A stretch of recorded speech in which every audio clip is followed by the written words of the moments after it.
choosing this particular program is because of the interesting beneficiary pool or the candidate pool that we have. Onara boyoshko, they may not understand what's happening. They are more lagged behind on the digital literacy process, and which is why it makes them the more interesting case to study when we are talking about digitalizing a public service program or digitalizing a system overall. So if we look at the stats, currently Bangladesh we have 9.7 million plus population of old বয়স্ক ব্যক্তি এবং এই ক্ষেত্রে আমরা যে দেখতে পাই যে বয়স্ক ভাতা যারা পাচ্ছেন ওনারা 6.1 million plus based on recent data that we have এবং সিলেকশন ক্রাইটেরিয়াটা সাধারণত সোশিও ইকোনমিক ভালনারেবিলিটি দিক থেকে হয় সোশিও ভালনারেবিলিটিটা যদিও depends on the description of the selection committee. Economic vulnerability দিক থেকে যেটা দেখা হয় annual income how they're performing. Even then that is not checked with any particular database or any particular document. But এক্ষেত্রে যেটা দেখা যায় বাৎসরিক 10,000-এর কম যাদের ইনকাম থাকে তাদেরকে সিলেকশন ক্রাইটেরিয়ার মধ্যে প্রায়োরিটিতে রাখা হয় এবং there are many other criteria like owner destitute কিনা ওনাদের ল্যান্ড আছে কিনা ল্যান্ডের একটা নির্দিষ্ট থ্রেশহোল্ড দেওয়া রয়েছে এই ধরনের নির্দিষ্ট কিছু ক্রাইটেরিয়ার উপর ভিত্তি করে ওল্ড এজ অ্যালাউয়েন্স প্রোগ্রামের জন্য যারা ক্যান্ডিডেটস এলিজিবল নাকি না সেই বিষয়গুলো সিলেক্ট করার কথা এবং কিছু ক্ষেত্রে আমরা দেখেছি হয়েছে কিছু ক্ষেত্রে হয়তো হয় না যেটা নিয়ে আমরা আমাদের ফাইন্ডিংসগুলো তুলে ধরবো এবং এই বর্তমান যে ফিসক্যাল ইয়ার রয়েছে এই ফিসক্যাল ইয়ার থেকে আমরা যেটা দেখছি যে ওল্ড এজ অ্যালাউয়েন্সের বাৎসরিক রেটটা 7,800-650 করে মান্থলি বা দেওয়া হয় কোয়ার্টারলি বেসিসে নাও if we go to the part যে যখন ডিজিটালাইজ করা হয় any particular system digitalization always or usually promises efficiency in the system, transparency in the system and inclusion. For old age allowance we saw a similar pattern. We saw fewer queues for collecting the allowance itself. We are seeing faster payments because the payments are being made through digital channels, be it a mobile money account or an agent banking account. For transparency, we are seeing the prospect of having cleaner records, but we also see the importance to work on this particular bit more. And inclusion at Dictico, we see the prospect of less leakage happening with many levels of validation coming in place. However, when a digital system comes in, it also entails that data relations but decision making authority is being transformed or expanded to digital systems as well. From human, it is expanding to or it is bringing in platforms or algorithms in place. Jekhane platforms or algorithms are also playing a role to select or reject a particular application. এই গল্পগুলোকে নিয়ে আমরা আমাদের গবেষণার মধ্যে যা পেয়েছি সেগুলোকে গুছিয়ে শারমিন চাচির মতো একটা কাল্পনিক চরিত্রকে আমরা এনেছি আপনাদের সামনে তুলে ধরতে আজকে এসেছি যেটা আমরা বলবো না যে not every cases are like this but this is a representation of all or most of the good and bad practices that we have noticed through our interviews. Now if we go to Sharmin Chachi's story,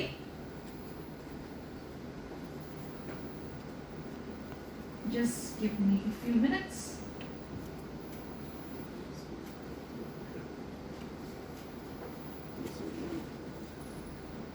Right.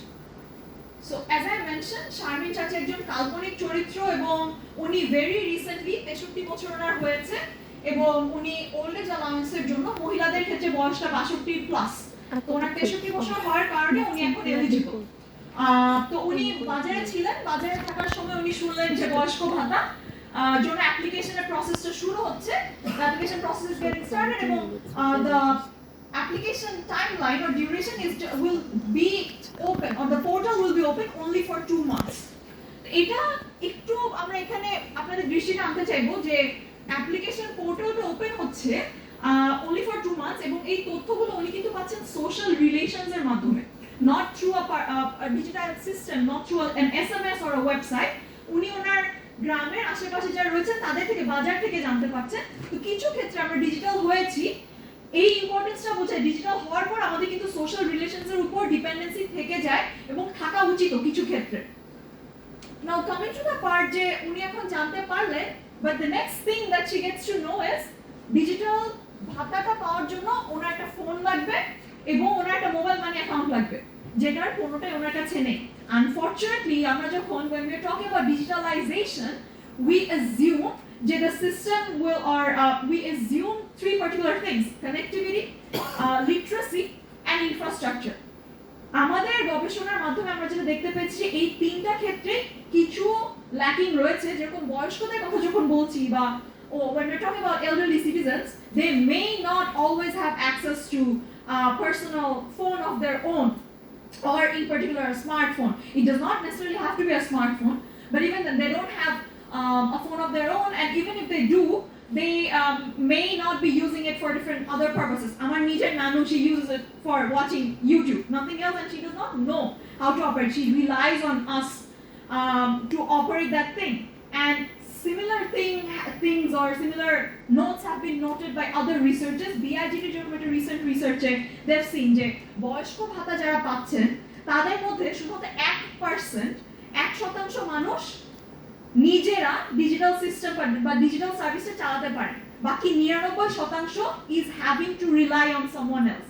এই রিলায়েন্সটা যদিও not particularly negative, but it also shifts the control. তার নিজের টাকাটা তার হাতে হয়তো আসছে না, তার নিজের ডিসিশনটা হয়তো তার হাতে আসছে না, the control is being shifted to someone else. So Sharmin Chachi's ক্ষেত্রে what happened is her daughter was the one who got a SIM under Sharmin Chachi's name এবং তার নামে একটা মোবাইল মানি অ্যাকাউন্ট করে তার নিজের ফোনে স্বামী চাচির মেয়ের নিজের ফোনে উনি হচ্ছে এই জিনিসগুলো সেট আপ করে ওনারা গেলেন গ্রামের বা তাদের ইউনিয়নের যে ইউনিয়ন ডিজিটাল সেন্টার রয়েছে সেখানকার উদ্যোক্তার কাছে। Here comes the second level of reliance. The first level is for a mobile application or the mobile itself or the SIM. Then the second one is for applying for the registration. এবং এই ক্ষেত্রে যেটা দেখা যায় যে 100% of the allowance recipients, বয়স্ক ভাতা ভোগী যাদেরকে আমরা ইন্টারভিউ করেছি, তাদের 100%ই কারো না কারোর উপর রিলাই করছেন তাদের এই অ্যাপ্লিকেশনটার জন্য। উনি হয়তো অনেক ক্ষেত্রে দেখা যায় যে ওনারা এখনো দে আর ডিপেন্ডিং অন একটা ম্যানুয়াল যে ডকুমেন্ট ছিল ওখানে লিখে দিয়ে তারপর that is being collected by either union digital centre থেকে কেউ অথবা উপজেলা পরিষদের বা ইউনিয়ন পরিষদের কয়েকজন রিপ্রেজেন্টেটিভ তাদের থেকে এই তথ্যগুলো কালেক্ট করে। দিন শেষে অ্যাপ্লিকেশনটা ডিজিটালি হচ্ছে থ্রু সামওয়ান এলস। এবং প্লিজ কিপ ইন মাইন্ড যে এই যে the level of inter happening, এটার কারণে কিপিং করারও চান্সেস গেটস হায়ার। শারমিন চাচির ক্ষেত্রে উনি তার মেয়েকে নিয়ে ইউডিসিতে গেলেন, যাওয়ার পর ওখানে তার এনআইডি, তার ফোন নম্বর এবং তার মোবাইল ব্যাংকিং আইডি যেটা রয়েছে এই তথ্যগুলো উনি ইউডিসির যিনি উদ্যোক্তা রয়েছেন তার সাথে শেয়ার করলেন এবং ইউডিসির উদ্যোক্তা এই তথ্যগুলো ম্যানুয়ালি এন্ট্রি দিচ্ছেন।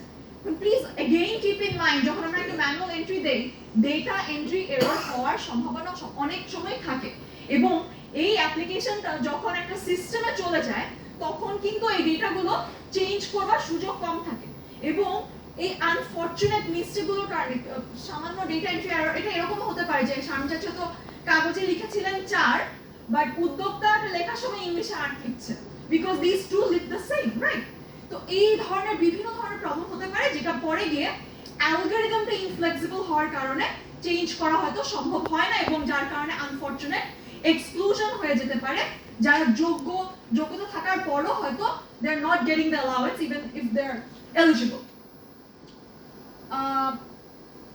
Again keep also this in mind যে এই যে আমি ইন্ট্রিকেসিস কথাগুলো বলছি যে ডেটা এন্ট্রি এরর হতে পারে বা এই জিনিসগুলোকে মাইন্ডফুল হতে হবে, বয়স্ক ভাতা ভোগীর ক্ষেত্রে ওনাদের কিন্তু ডিজিটাল লিটারেসির লেভেলটা একটু কম, যার কারণে ওনারা জানেন না আসলে কোন বিষয়ে তার একটু মাইন্ডফুল হওয়া উচিত। অ্যাপ্লিকেশনটা হয়ে গেলে তার একবার চেক করা উচিত নিজেরও বা তার মেয়ের চেক করা উচিত বিফোর ইট গেটস সাবমিটেড। এই বিষয়গুলো আমরা দেখেছি যে একটা ঘাটতি রয়েছে এবং হয়তো আমাদের কাজ করবার সুযোগও রয়েছে আমরা মনে করি। শারমিন চাচির অ্যাপ্লিকেশনটা হয়েছে, হওয়ার পরে ওটা একটা ডেটাবেজে চলে গেল, ন্যাশনাল ডেটাবেজে, এবং ডেটাবেজের প্রসেসিং এর আগে প্রথম ধাপটা হচ্ছে লোকাল লেভেলে there is a selection committee এবং ওই সিলেকশন কমিটি থেকে কিছু সেট ক্রাইটেরিয়ার উপর ভিত্তি করে সিলেকশন করবার কথা। আইডিয়ালি এরকম হওয়ার কথা, কিন্তু অনেক ক্ষেত্রে আমরা এরকম কেসও পেয়েছি যেখানে হয়তো সিলেকশন কমিটির হেড বা সিলেকশন কমিটির মেম্বাররাও জানছেন না যে সিলেকশন ক্রাইটেরিয়া সবগুলো কি। আমি নিজে একটা ইন্টারভিউতে এরকম ছিলাম যেখানে সিলেকশন কমিটির হেডকে আমি যখন জিজ্ঞেস করলাম যে ক্রাইটেরিয়াগুলো কি আমাদেরকে যদি জানাতেন, his response was the only criteria is that you have to be old. So I asked, don't you think this should be prioritizing the ones who are socioeconomically vulnerable? He agreed. He's like, yes, I completely agree, and that is why we prioritize them. But for us, if we have covered all the socioeconomic vulnerable individuals from our area, we go for any old individuals. And we have seen cases where even if a person is আর্থিক এবং সামাজিকভাবে সচ্ছল, এরপরও উনি বয়স্ক ভাতা পাচ্ছেন, যেটা আইডিয়ালি আমাদের যে ক্রাইটেরিয়াগুলো সেট করা রয়েছে সেটার ভিত্তিতে হবার কথা না। এই ক্ষেত্রে শারমিন চাচির কেসটার ক্ষেত্রে আমরা দেখি যে লোকাল সিলেকশন কমিটিতে একজন আমাদের লোকাল সিলেকশন কমিটির হেডকে বলছেন যে বস, আমাদের তো এই বছর অ্যালোকেশন আছে 12টার, লিস্ট তো পেলাম 20 জনের, আমি এই 12টা আপনাকে দিচ্ছি, আপনি দেখেন ঠিক আছে কি। তো উনি যখন বলছেন যে হ্যাঁ এই 12 জনকে আমি নিজে চিনি, এরা আমার মানুষ, দিয়ে দাও। So he is not even, or it could be a she, this person is not even checking যে এই মানুষগুলো আসলেই eligible নাকি না। It could be because this person knows them personally, but it also exposes or shows how these selection processes are going forward. And next comes the part, the moment these data or these applications are passed through the local selection committee, these go to central system. Central system এ যেটা হয়, ওরা double dipping check করে national ID যে database সেটার সাথে they check if the data is okay, and this is where data entry error এর যদি কোনো সমস্যা থেকে থাকে, that creates unfortunate exclusion or rejection. এবং ক্ষেত্রে normal spelling error or number mismatch বাংলাদেশের ক্ষেত্রে কিন্তু এটা কোয়াইট কমন। আমি মানে রিসেন্টলি যেরকম আমি একটা ট্রিপে যাওয়ার কথা ভাবছিলাম আমার খালামণিকে নিয়ে to a foreign country for her medical purposes. So for that I had to show that she is my aunt, but I could not because my grandma's name in her passport does not match what my mother put her name as, right? So the spelling does not match, and that of course creates a problem, and that I believe that has been a common case for many of Bangladeshi citizens. So we understand that could be, and that has been a case for this particular Old Allowance program or this particular processing as well. And this creates, as I mentioned, unfortunate exclusions. অনেক ক্ষেত্রে দেখা যায় যে এই যে exclusion গুলো হচ্ছে, ভাতা পাওয়ার জন্য যিনি অ্যাপ্লিকেশন করেছেন, the applicant, she is not even aware of যে why her application got rejected. আমাদের শারমিন চাচির অ্যাপ্লিকেশনটা কি রিজেক্ট হয়েছে নাকি না সেটার প্রশ্নের আগে আমি এটাও বলতে চাই যে যখন একটা অ্যাপ্লিকেশন হয়ে যায়, অ্যাপ্লিকেশন হওয়ার পরে অ্যাপ্লিকেশন কোন স্টেজে রয়েছে, অ্যাপ্লিকেশন অ্যাকসেপ্ট হয়েছে না রিজেক্ট হয়েছে, এই পুরো বিষয়টা একটা অন্ধকারের মধ্যে থাকে আমাদের যে অ্যাপ্লিকেন্ট রয়েছেন। তারা জানেন না কবে কখন কি পর্যায়ে রয়েছে তার অ্যাপ্লিকেশনটা, যার কারণে তাদের হয়তো ভিজিট টু, যে আইডিয়ালি ডিজিটালাইজেশনের পারপাসই ছিল যেন visit to social service officer আর ভিজিট টু ইউডিসি কমে যায়, ওটা হয়তো কিছু ক্ষেত্রে বেড়ে যাচ্ছে। যখন একজন উদ্গ্রীব হয়ে যাচ্ছেন কি ব্যাপার হলো, 3 মাস হয়ে যাচ্ছে, 12 মাস হয়ে যাচ্ছে, আমি এখনো পাচ্ছি না কেন আমার মানে অ্যালাউন্সটা। শারমিন চাচির ক্ষেত্রে thankfully she was one of those individuals who were 12 জনের যে লিস্টটা তার লোকাল সিলেকশন কমিটি থেকে সিলেক্ট করা হয়েছিল, এবং যেটা হয়েছে তার এই তথ্যগুলো, তার ব্যক্তিগত তথ্য ইনক্লুডিং তার মোবাইল মানি অ্যাকাউন্টের নম্বরটাও তার ইউনিয়ন পরিষদের যে ওয়েবসাইটটা রয়েছে ওখানে পাবলিকলি অ্যাভেলেবল, কিন্তু চাচি এখনো জানেন না যে তিনি বয়স্ক ভাতার জন্য তালিকাভুক্ত হয়েছেন। But please keep in mind that our personal totho, we have seen multiple instances where a government website has been showing, we understand the intention behind it, but that also creates hurdles, or that also exposes them to different kinds of risks, which of which we will be discussing a bit later on. So Sharmin চাচি এখনো জানছেন না, উনি জানতে পারলেন যখন 8 মাস পরে তার মেয়ের মোবাইলে ইংরেজিতে একটা টেক্সট আসলো, আপনার ফোনে 650 টাকা ঢুকেছে। এই ইংরেজিতে টেক্সটটা from the mobile money account or account service provider, this is the very first notification. এইটার মাধ্যমে উনি জানতে পারছেন যে উনি তালিকাভুক্ত হয়েছেন। এই 8 মাস she was in the dark, she did not know if she was selected, if she was rejected, at what stage her application is in. And please keep in mind the text was in English, which may not be the the language for all elderly citizens of Bangladesh. So এক্ষেত্রে আমরা যেটা দেখলাম, শারমিন চাচি নিজে পাওয়ার পর she wanted to check যে বাকি প্রতিবেশী যারা অ্যাপ্লিকেশন করেছিলেন তারাও পেয়েছেন কিনা। খোরশেদ চাচার কাছে গেলেন, বললেন যে আমার তো একটা টাকা আসছে, খোরশেদ তুমি কি এটা পেয়েছো কিনা? খোরশেদ চাচা বললেন যে না, আমি তো এরকম কিছু পাইনি, আমার মনে হয় এবার রিজেক্ট হয়ে গেছে, আমি দেখা লাগবে। তো হিয়ার উই ফাউন্ড যে অনেক ক্ষেত্রে রিজেকশন যাদের হচ্ছে তারা জানছেনই না যে তাদেরটা রিজেক্টেড, এবং অথবা তার কি ওয়েটিং লিস্টে রয়েছেন কিনা। Of course, this is not the case for all recipients, but these have been a few cases that we have found out. যে রিজেকশনের বিষয়ে ওনারা জানছেন না, এবং যার কারণে তাদের again another visit or few more visits to the social service officer or officers or the UDC to know যে আমার অ্যাপ্লিকেশনটা কোন স্টেজে রয়েছে। Then comes the part যে শারমিন চাচির অ্যাকাউন্টে টাকাটা আসলো এবং তার বাসার খুব কাছে 5 minutes walk there is a mobile money agent shop.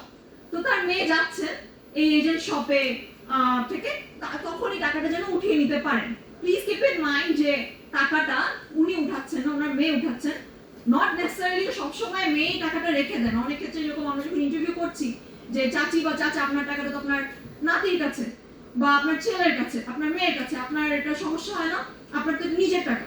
তো উনি বলে না ও তো আমার জন্য ওষুধ কিনবে, খাবার কিনবে, ওটার জন্য ওর কাছে থাকলো। But the control over her finances shifts because he does not have the money in his own hands. So Sharmin চাচি মেয়ে যখন যাচ্ছেন এই mobile money agent or MMA এজেন্টের দোকানে, হঠাৎ করে তার একটা ফোন আসলো। ফোন এসেই তাকে বলা হলো যে আমি তো আপনার মোবাইল মানি কোম্পানি থেকে ফোন দিচ্ছি, আপনার পিনটা বলেন, আপনি তো এটা পরিচয়, আপনার টাকাটা আমরাই আপনাদের বাসায় পৌঁছে দিব, আপনার বয়স্ক ভাতাটা আমি বাসায় পৌঁছে দিব। ওনার মেয়ে তো অবাক যে এটা কোথা থেকে ফোন দিল, আপনি আমার নাম জানেন কিভাবে, আমার ফোন কেন আপনি ডেলিভার করবেন, আমি তো অলরেডি দোকানের সামনে। সো দোকানি তখনই তাকে বললেন যে আপনার ফোনটা রাখেন, এটা আপনাকে স্ক্যান করা হচ্ছে, আপনার কাছ থেকে পিন যাবে, তারপর আপনার অ্যাকাউন্ট খালি করে দিয়ে দিবেন। মেয়ে তো অবাক যে এটা কেন হবে, ওরা আমার নাম পেলো কোথা থেকে, আমার নাম্বার পেলো কোথা থেকে, এটা কিভাবে জানলো যে আমি বয়স্ক ভাতাভোগীর অ্যাকাউন্টটা এখানে আমার ফোনে রয়েছে। And as you understand, we pointed it out in an early stage যে আমাদের অনেক ইউনিয়ন ওয়েবসাইটে মানুষের ব্যক্তিগত তথ্য, তার বাবার নাম, মার নাম, তার আর্থিক অ্যাকাউন্ট, ফাইন্যান্সিয়াল অ্যাকাউন্টের নম্বর, এই ধরনের সেনসিটিভ তথ্যগুলো পাবলিকলি অ্যাভেলেবল। এবং আমরা নিজেরাও ক্রস চেক করেছি, অনেকগুলো নাম্বারে ফোন দিয়ে আমরা দেখেছি যে এরা আসলে ভাতাভোগী কিনা। কিছু মানুষকে আমরা ইন্টারভিউ করেছি। একটা ইন্টারেস্টিং জিনিস আমরা পেয়েছি যে অনেক ক্ষেত্রে ওনারা ফোন দিলে যদি দেখেন অচেনা ভয়েস, ওনারাও বুঝেন যে এটা কোনো একটা স্ক্যাম হতে পারে। So the level of awareness is rising there. ওনারাও জানেন যে কোনো কেউ ওনাদেরকে ফোন দিচ্ছেন এবং they need to be very much careful and cautious about it. Sharmin চাচির ক্ষেত্রেও সেই কেসটা হয়েছে। তার মেয়ে সাথে সাথে বাসায় এসে তাকে জানিয়ে দিয়েছেন যে মা, তোমার আমাদের বাসার ফোনে কোনো এরকম ফোন আসলে, অপরিচিত কেউ ফোন দিলে তুমি ধরো না। তো শারমিন চাচি knows better now. She does not pick up phones or she just cuts the call or passes it over to her family members if she receives a call from a stranger. But এই কেসটা হয়তো সকলের ক্ষেত্রে same না। অনেকেই হয়তো তার পিনটা ভুলে দিয়েই দিবেন। তো যার কারণে তারা কিন্তু এক্সপোজ থেকে যান এই পার্টিকুলার রিস্কে, ফাইন্যান্সিয়াল রিস্কে। আমাদের শারমিন চাচির গল্পটা যদি এখানে শেষ হচ্ছে, ওনার জন্য আমরা যে কাল্পনিক চরিত্রটা বিল্ড করেছি, এটা কিন্তু আমাদের অনেকগুলো ইন্টারভিউর প্রতিফলনই এখানে আমরা দেখিয়েছি। Of course, this does not represent all of the cases, but it represents few. and we wanted to showcase or reveal or highlight the important points যেখানে আমাদের মনে হয় যে আমাদের হয়তো কাজ করবার সুযোগ আছে। এর মধ্যে 6টা পার্টিকুলার এরিয়াতে আমাদের মনে হয় কাজ করবার সুযোগ বেশি রয়েছে, যেরকম অনলাইন অ্যাপ্লিকেশনটা হয়তো 2 মাসের জন্য বা 3 মাসের জন্য অ্যাক্সেসিবল রয়েছে। তো এই ক্ষেত্রে আমাদের তো ন্যাশনাল অনেক ধরনের ডেটাবেজই রয়েছে, not only NID data.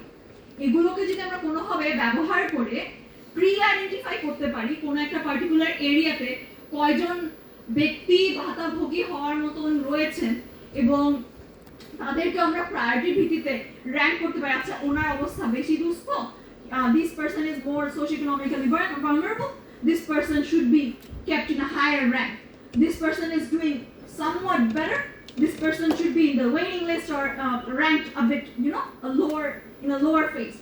So এই জায়গায় আমাদের মনে হয় work can be done, এবং যখন তথ্যগুলো নেওয়া হচ্ছে তখন ট্রেন্ড ইউপি অফিসিয়াল বলি বা সোশ্যাল সার্ভিস অফিসার বলি, ওনাদের দিক থেকেও ক্যাপাসিটি বিল্ডিং এর সুযোগ রয়েছে বলে আমাদের মনে হয়। এবং লোকাল বাজেট এটার সাথে কানেক্টেড, লোকাল বাজেট এক একটা এরিয়ার জন্য লিমিটেড থাকে। যখন আমরা প্রি আইডেন্টিফাই করব তখন কিন্তু ওই বিষয়ে আমাদের একটা আইডিয়া থাকবে এই পার্টিকুলার এরিয়াতে এতজন এস্টিমেটেড এতজন বয়স্ক ভাতাভোগী হচ্ছেন, এবং ওটার ভিত্তিতে budget plan can be made better. এবং ভেরিফিকেশনের ক্ষেত্রে বা ইনিশিয়ালি যে আমরা ডেটা এন্ট্রি এররের কথা বলছি এবং আনফরচুনেট ইনফ্লেক্সিবিলিটি অফ দ্য অ্যালগরিদম, সেটা থেকে উঠে আসার জন্য আমরা যেটা করা যেতে পারে, শুরুতে যখন অ্যাপ্লিকেশনটা হচ্ছে তখন একটা স্ক্যানিং করে দেওয়া, ইনিশিয়াল স্ক্যানিং তখনই করে নেওয়া যেন প্রিফিল হয়ে যায়, অটোফিল হয়ে যায়। এনআইডির সাথে কানেক্ট কিন্তু অনেক তথ্য রয়েছে, তো ওই তথ্যগুলো কানেক্ট হয়ে গেলে ওখানে আর মিসম্যাচ হওয়ার সুযোগ নেই, যার কারণে আনফরচুনেট যে এক্সক্লুশন গুলো হচ্ছে for minimal data entry error, be it a spelling error or number mismatch, ওই জায়গা থেকে হয়তো আমরা উঠে আসতে পারবো। This is small progress maybe that we can make. And প্রায়োরিটির কথা আমরা অলরেডি বলেছি। দেন কামস যে ইনফরমেশন রিসিটের ক্ষেত্রে ওনারা শুরুতে যেরকম বাজার থেকে জানছেন যে বয়স্ক ভাতা ভোগীদের জন্য তালিকাকরণ করা হবে, ওনারা যখন অ্যাপ্লিকেশন করছেন এরপর they don't know when the application is getting accepted or rejected. এই এক একটা স্টেজের জন্য there could be either অথবা both an interactive voice response system, যেখানে একটা নাম্বার হয়তো ওনারা কল দিয়ে কিছু নম্বর টিপে, because they're not that tech savvy to be precise, so they can just call a number and they can ask their questions. Even if they're getting rejected, ওই rejection ইনফরমেশনটাও তাদেরকে IVR system হোক অথবা একটা SMS নোটিফিকেশনের মাধ্যমে তাদেরকে জানানো উচিত বলে আমাদের মনে হয়, so that people are not in the dark. They know what's happening with the application, and maybe if someone is getting rejected or there is a question mark to that person's application, ওই জায়গায় যেন the person can appeal and make changes to that application accordingly. So bringing a level of flexibility to this processing or to this selection process, এবং এই ফ্লেক্সিবিলিটির মধ্যে ওই particular পার্টও রাখা যেন যদি কোনো ফ্লেক্সিবিলিটি থাকে যে আচ্ছা ঠিক আছে এই মানুষটাকে আমি সিলেক্ট করছি ফর দিস পার্টিকুলার জাস্টিফিকেশন, একটা প্রত্যেকটা লোকাল সিলেকশন কমিটির লেভেল থেকে জাস্টিফিকেশনটা যেন দেওয়া হয়, written justification, it could be digital written as well, but অ্যাকাউন্টেবিলিটিটা তখন ক্যান বি ইনডিউসড। অ্যান্ড কোনো মানুষকে যদি পরবর্তীতে পাওয়া যায় যে এই মানুষটা এলিজিবল না হয়েও পাচ্ছেন বা কেউ এলিজিবল হয়েও পাচ্ছেন না, ওই অ্যাকাউন্টেবিলিটির মাধ্যমে we can track back these selection committees. And finally, we also believe that there is a deep need for raising more awareness among not only the beneficiaries but also the every stakeholders who are part of this process, be it their kin, their acquaintances who they're relying on, their family members, be it the UDC entrepreneurs or the union পরিষদ বা উপজেলা পরিষদের যে রিপ্রেজেন্টেটিভরা রয়েছেন তাদের, but we believe that there is a deep need and scope for raising awareness in these particular areas, and especially inducing validation practices or validation measures so that মানুষের ব্যক্তিগত তথ্য are not being shared publicly, but এরপরও মানুষ যেন তথ্যগুলো পেয়ে যান যে উনি তালিকাভুক্ত হচ্ছেন কিনা, এবং overall they know better to not share their PIN, they know better to how to manage their finances overall. So আমাদের দিক থেকে এই তথ্যগুলোই আমরা আপনাদের কাছে তুলে ধরতে চাইছিলাম এবং আপনারা আপনাদেরকে যে ডকুমেন্টে দেওয়া হচ্ছে যে পলিসি ব্রিফ ওখানে you will see a QR code QR কোডটা আপনাদেরকে এই পার্টিকুলার স্টোরিতে নিয়ে যাবে এবং পলিসি ব্রিফে we have presented our findings in a concise manner. And soon we will be publishing our report and we will definitely sharing it with you all. So with that, I would like to conclude my presentation and thank all of you. Thank you.